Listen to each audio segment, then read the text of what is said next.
축복합니다. 유퀴즈 프로그램을 여러분들이 잘 아십니다. 어느 날 영화 배우 신하균 씨가 나왔습니다.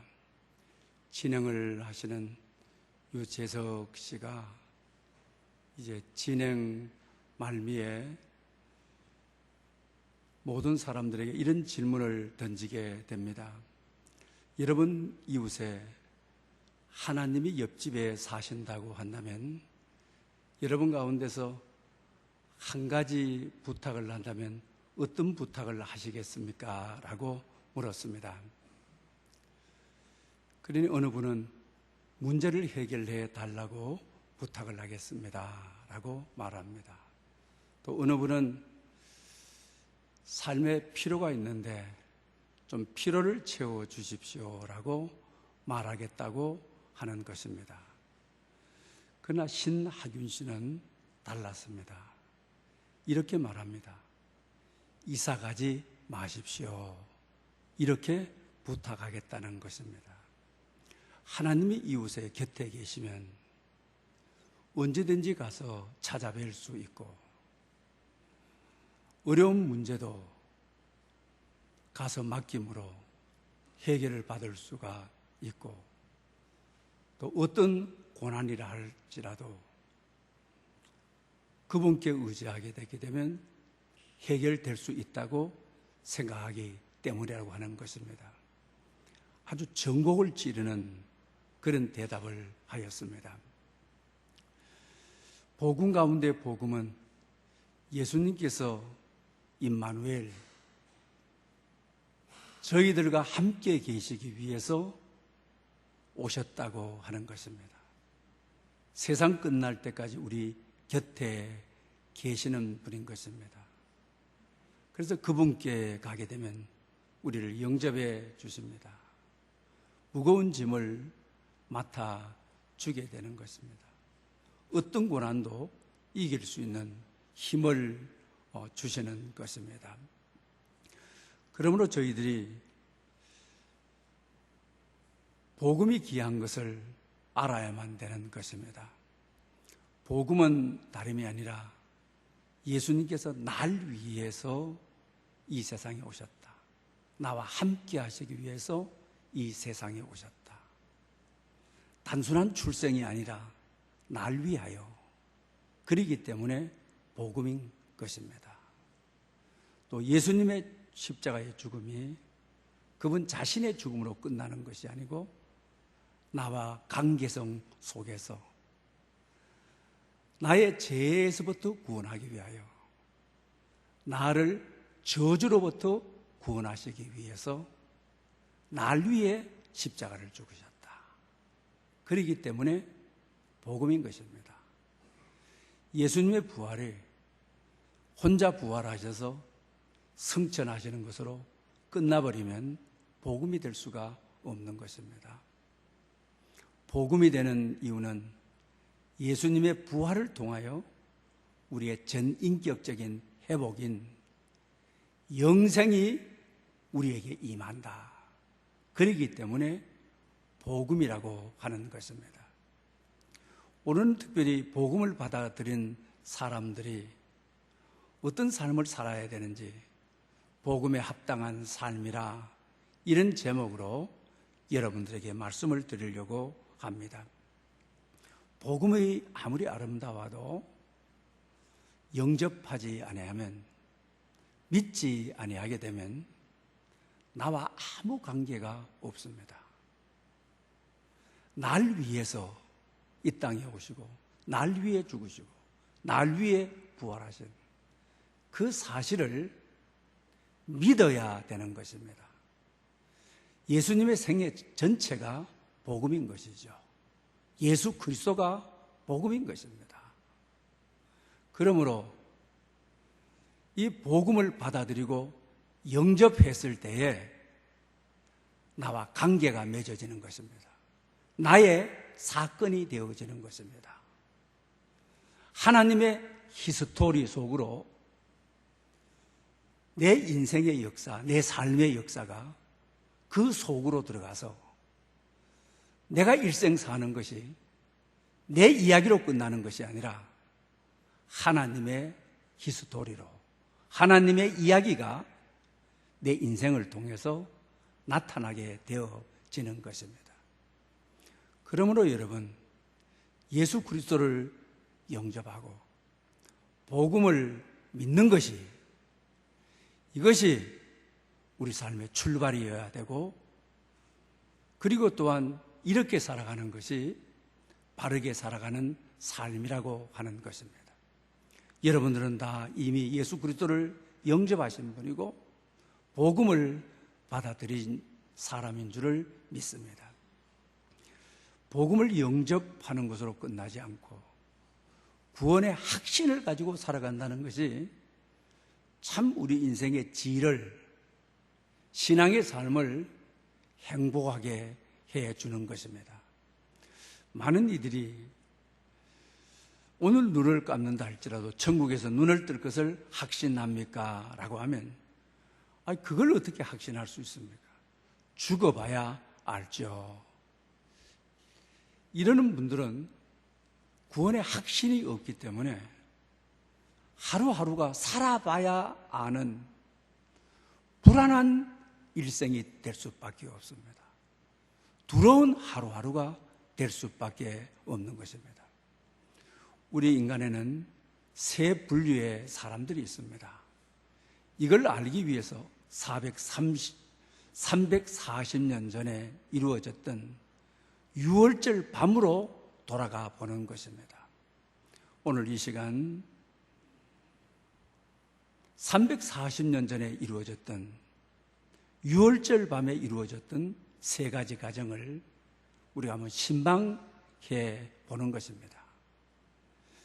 유월절은 다름이 아니라 어린 양의 피를 문설주, 문짝을 끼우는 양 기둥을 말하죠. 임방, 양 기둥을 가로지르는, 그래야 위에부터 오는 힘을 받추어 주게 되는 것이죠. 이 피를 바르라고 하는 것입니다.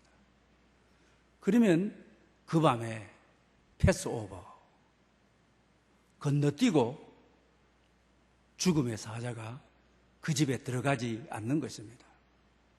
유월절 밤은 심판의 밤입니다.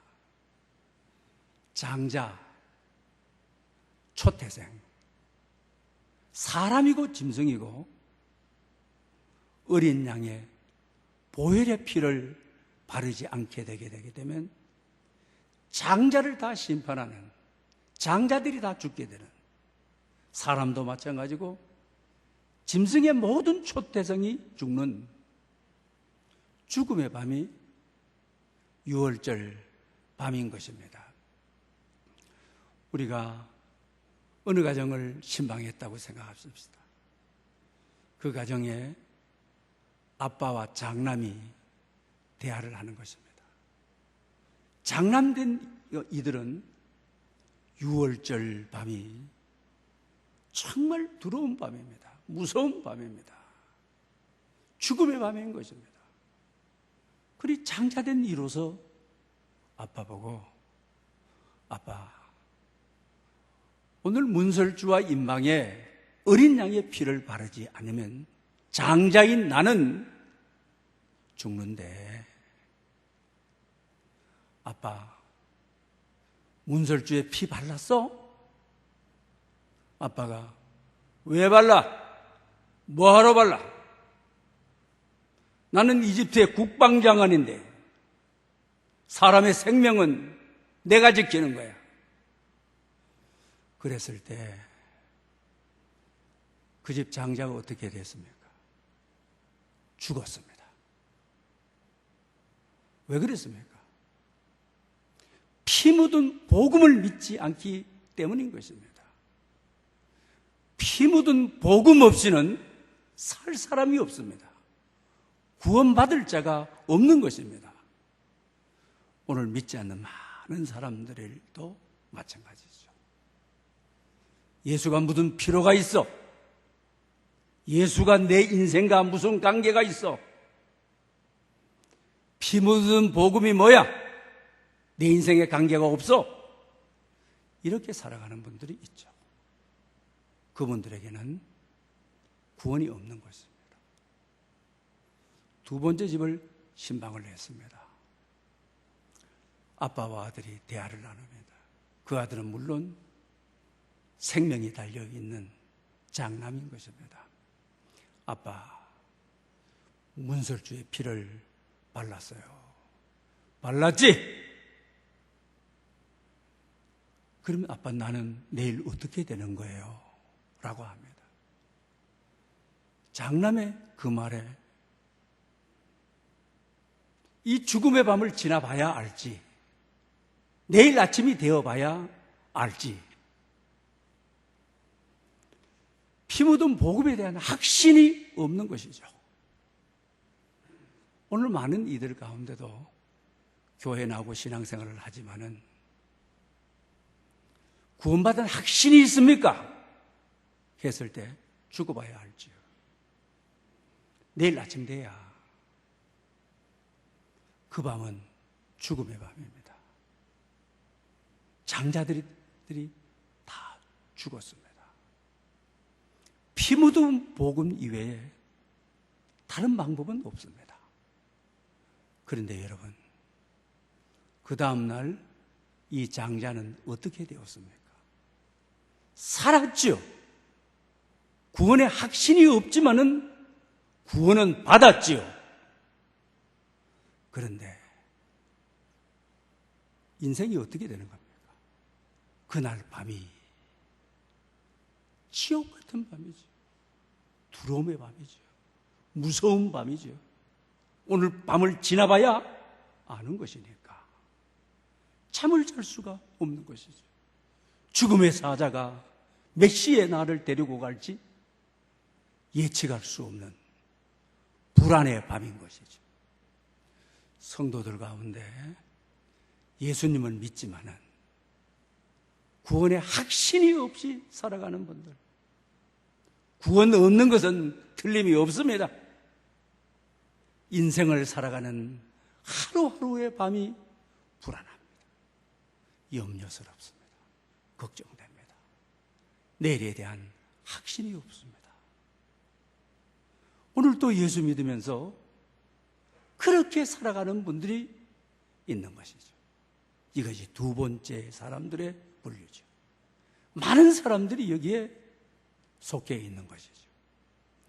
세 번째 가정을 신방했습니다. 장남과 부자 간의 대화가 오고 갑니다.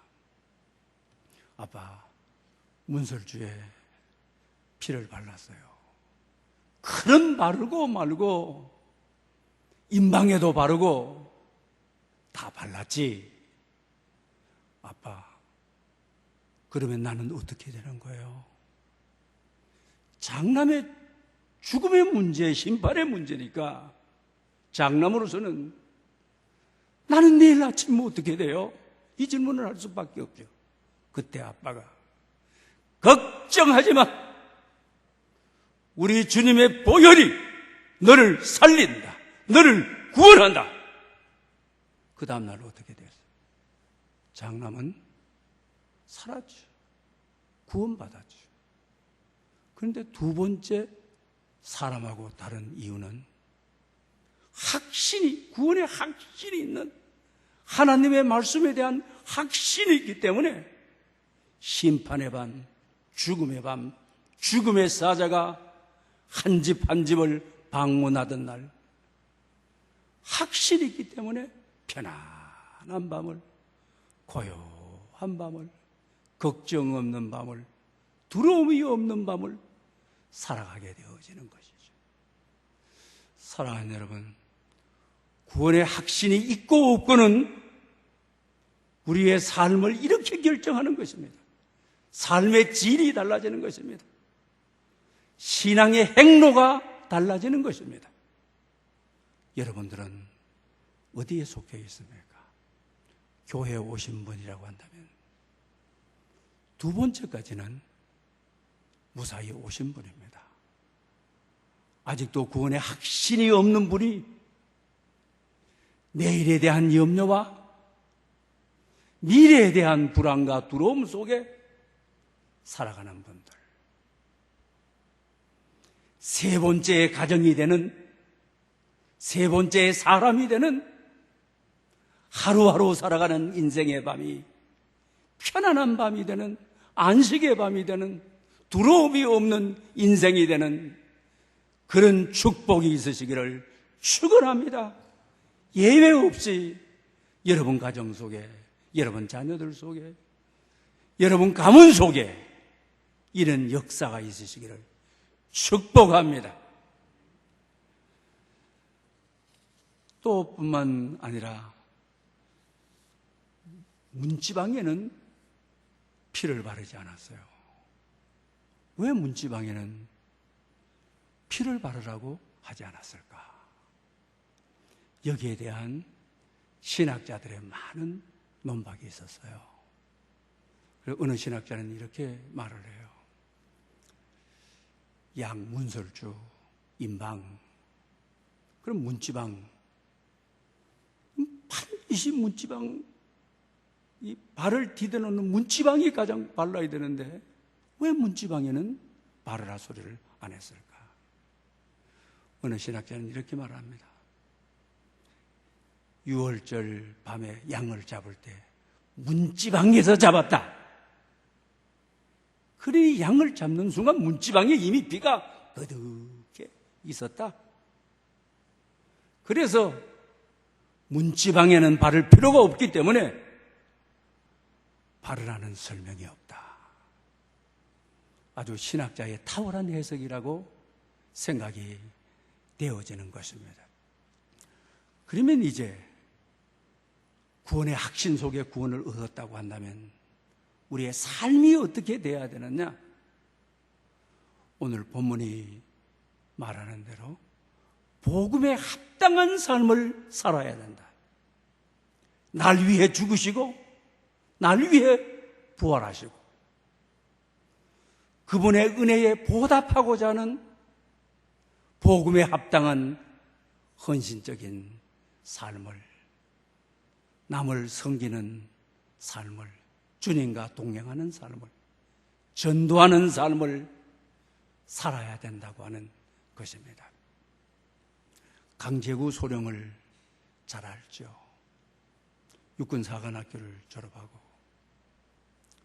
그때 대위로서 1965년에 우리나라가 정부에서 월남 파병을 결정합니다.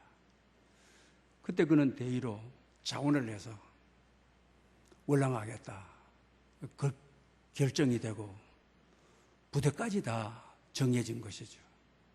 그러나 파병되기 전에 하천에서 중대장이니까 수류탄 투척 훈련을 하다가 부하가 잘못 던져서 중대원이 있는데 던져버렸습니다. 그냥 두게 되면 중대원이 다 죽게 되어지는 것이죠. 강제구 대위는 자기 몸으로 수류탄을 덮어버리는 거죠. 수류탄이 터져서 자기는 죽게 됩니다. 그리고 중대원들을 다 살리게 되시죠. 그래서 육군은 그 은혜에 보답하고자 이 정신을 이어받고자 육군사관학교에 계급 하나를 진급을 시켜줘서 강제구 소령 동상을 세우게 되는 것이죠. 그분의 희생으로 살아난 사람들이 보답하는 것입니다. 그분을 기리는 것입니다. 마찬가지로 주님이 날 위하여 죽으셨습니다. 내 죄를 없애기 위해서, 내가 받아야 될 형벌을 없애기 위해서 죽으셨습니다. 이것이 바로 복음인 것입니다. 인생에서 가장 아름다운 소식인 것입니다. 좋은 소식인 것입니다. 이 은혜에 보답하기 위해서는 저희들이 복음에 합당한 삶을 살아야 되는 것입니다. 우리나라 평안도에 정주라고 하는 것이 있습니다. 시각장애인이고 박수 백무당이라고 한, 남자가 무당일 때 박수라고 하는 거죠. 백무당이라고 하는 분이 있었습니다.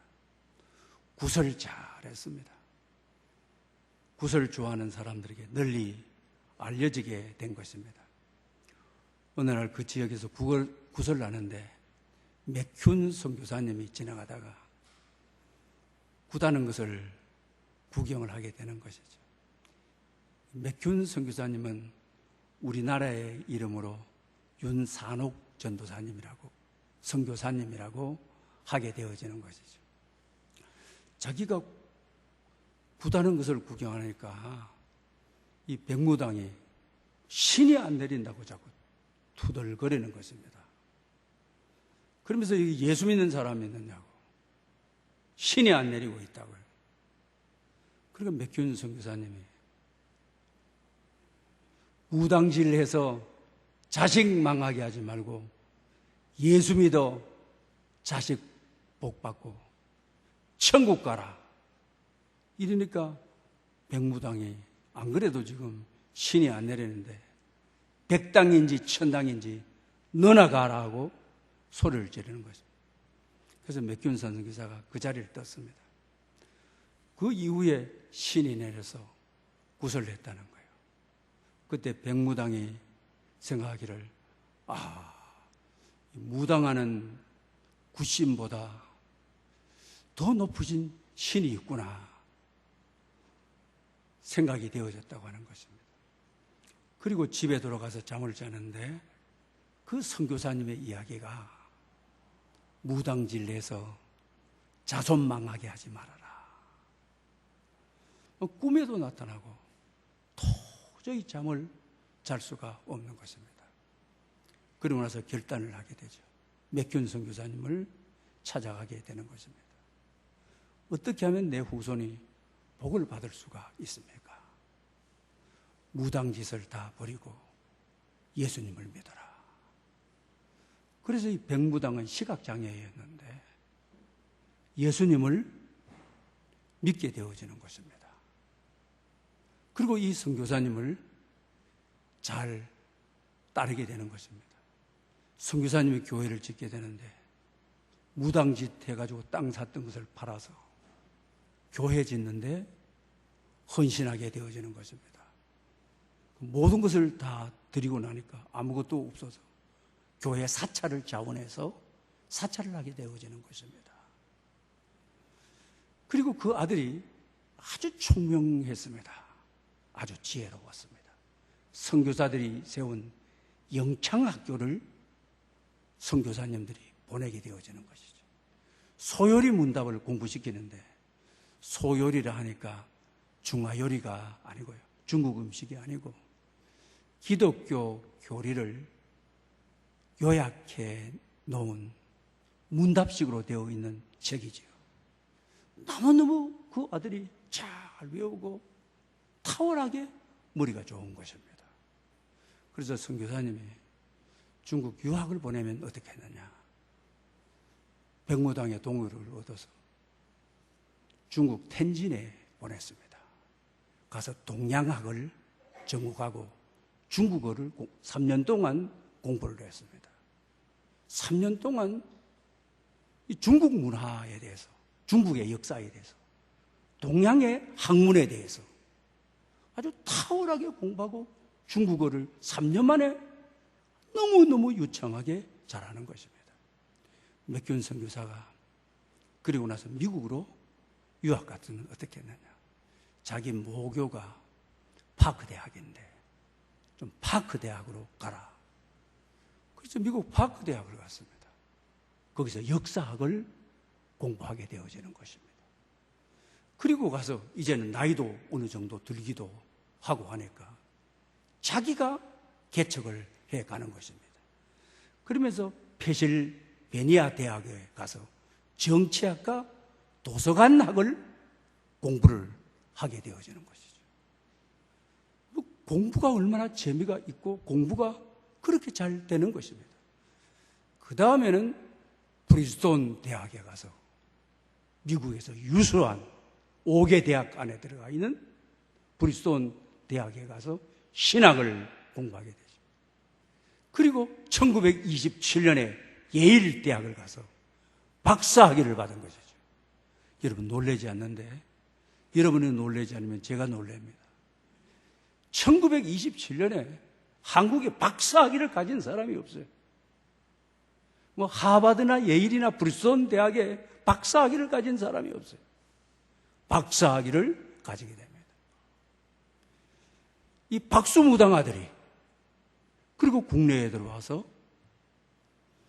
참의회 의장, 지금으로 말하면 국회의장 같은 일을 하게 되어지는 것이죠. 국무총리 서리를 하게 되는 거죠. 그리고 대통령 대행을 하게 되는 거죠. 그 당시에는 문교부 장관이라고 했죠.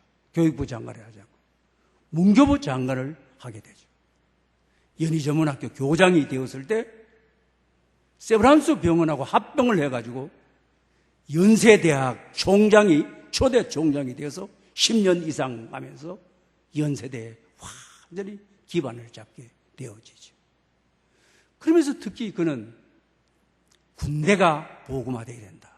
그 당시에는 군목이 없었습니다.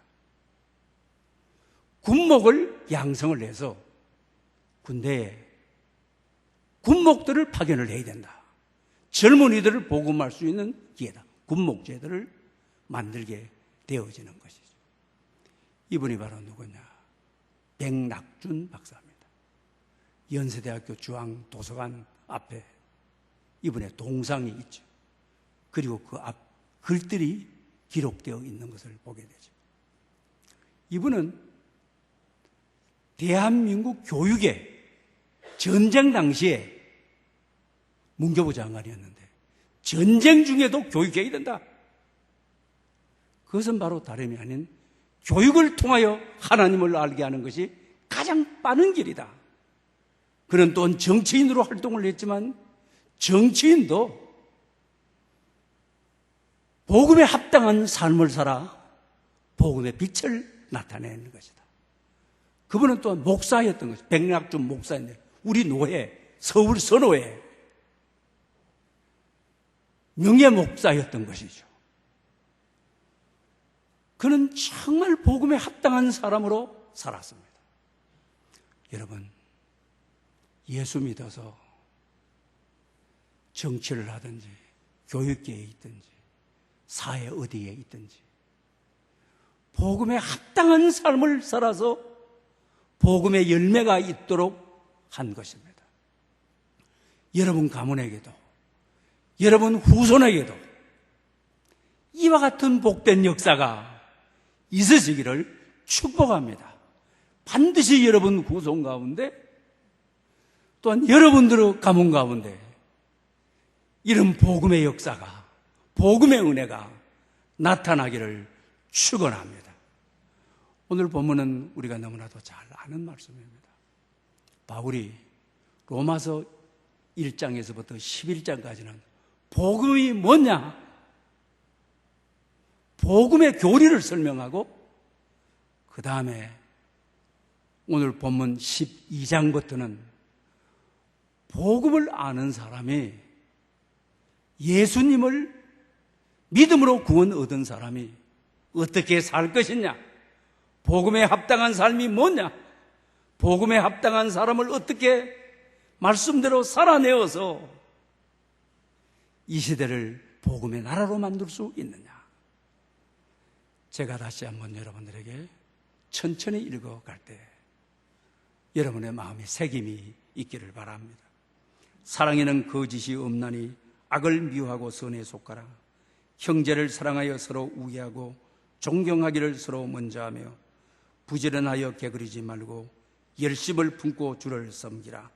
소망 중에 즐거워하며 환난 중에 참으며 기도에 항상 힘쓰며 성도들의 쓸 것을 공급하며 손 대접하기를 힘쓰라. 너희를 박해하는 자를 축복하라. 축복하고 저주하지 말라. 즐거워하는 자들과 함께 즐거워하고 우는 자들과 함께 울라. 서로 마음을 같이하며 높은 데 마음을 두지 말고 도리어 낮은 데 처하여 스스로 지혜 있는 채 하지 말라. 아무에게도 악을 악으로 갚지 말고 모든 사람 앞에서 선한 일을 도모하라. 할 수 있거든 너희로서는 모든 사람과 더욱 화목하라. 내 사랑하는 자들아, 너희가 친히 원수를 갚지 말고 하나님의 진노하심에 맡기라. 기록되었으되 원수 갚는 것이 내게 있으니 내가 갚으리라고 주께서 말씀하시니라. 내 원수가 줄이거든 먹이고 목마르거든 마시게 하라. 그리함으로 내가 숯불을 그 머리에 쌓아 놓으리라. 악에서 지지 말고 선으로 악을 이기라. 아멘. 오늘은 성찬 예식이 있는 날입니다. 성가곡 가운데 프랑스의 세자로 프랑크가 작사한 생명의 양식이라고 하는 성가곡이 있죠. 이 곡을 듣게 되게 되면 우리가 전율을 느낄 많은 감동을 받게 되어지죠. 생명의 양식이라고 번역했는데 라틴어 원문에서는 판리스 아젤리쿠스라고 되어 있습니다. 판리스는 빵이라는 말이죠. 안젤리쿠스는 천사라고 하는 거죠. 천사의 빵이다.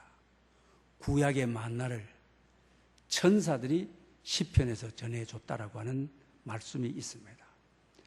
그래서 요한복음 6장에서는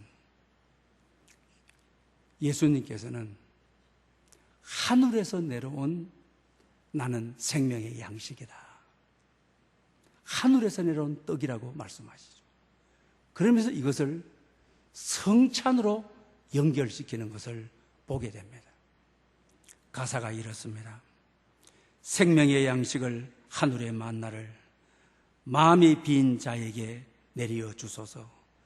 낮고 천한 우리 국률이 보시사 주여 주여 먹여 주소서. 오, 얼마나 놀라운 일인가. 가난하고 비천한 종이 주님을 먹는다. 저는 마지막 소절, 가난하고 비천한 종이 주님을 먹는다. 너무 감동을 받았습니다. 온몸의 전율을 느꼈습니다. 머리끝에서는 감동을 받았습니다. 고대 그리스 모든 신화에 보게 되면 신이 사람을 잡아먹고 공포스럽게 하고 삶의 지축을 흔들어 놓고 불안하게 하고, 그런데 가난하고 비천한 종이 주님을 먹는다. 성찬에 대한 것이죠. 주님은 우리와 함께 하시기 위해서 우리에게 먹힘을 당하신다. 이게 성찬이 주는 축복이죠. 성찬이 주는 복이죠. 예수님께서는 십자가상에서 깨지고 부스러지고 이그러져서 우리를 살리셨죠. 그 주님께서 빵을 떼어서 이것은 나의 몸이니 너희는 받으라고 하셨죠. 빵은 양식이죠. 밥이죠. 그것이 우리 입에 들어와서 주님의 몸이 우리 입에 들어와서 깨지고 부서지고 이스러지고 내 속에 들어가서 내 살이 되고 피가 되고 인격이 되고, 그래서 세상에 나가 너의 손이 주님의 손이 되라. 복음에 합당하게 너의 발이 주님의 발이 되라. 너가 가는 곳에 복음에 합당하게 너의 심장이 주님의 심장이 되어 주님의 마음이 되어 어디를 가든지. 여러분, 가난하고 비천한 종이 주님을 먹습니다. 얼마나 놀라운 일입니까? 성도는 오늘 성찬을 통하여 정말 주님을 먹는, 주님이 내 안에 내재하시는, 주님이 내 안에 오시는 밥이 되어, 빵이 되어 부스러지고 익어지고 깨져서 내 육신의 양식이 되어 나를 살리는 것이 되어준 것. 오늘 성찬에 참여하는 여러분들에게 주님을 먹는 감격이, 주님을 먹는 축복이, 주님을 먹는 은혜가 넘치시기를 축원합니다. 기도드리겠습니다. 나와 함께 하시기 위하여 오신 주님을 경배합니다. 날 구원하기 위해 십자가에 죽으신 주님을 찬양합니다. 나의 전인격에 회복인 영생을 주시기 위해 부활하신 주님의 이름을 높입니다. 이 복음을 받아들여 구원의 방편으로 믿어지게 하옵소서. 복음의 구원을 확신함으로 일평생 샬롬 속에 살게 해 주시옵소서. 구원의 은혜에 보답하기 위해 헌신하고 주님과 동행하며 이웃을 하나님께 인도하는 복음에 합당한 삶을 살게 해 주시옵소서.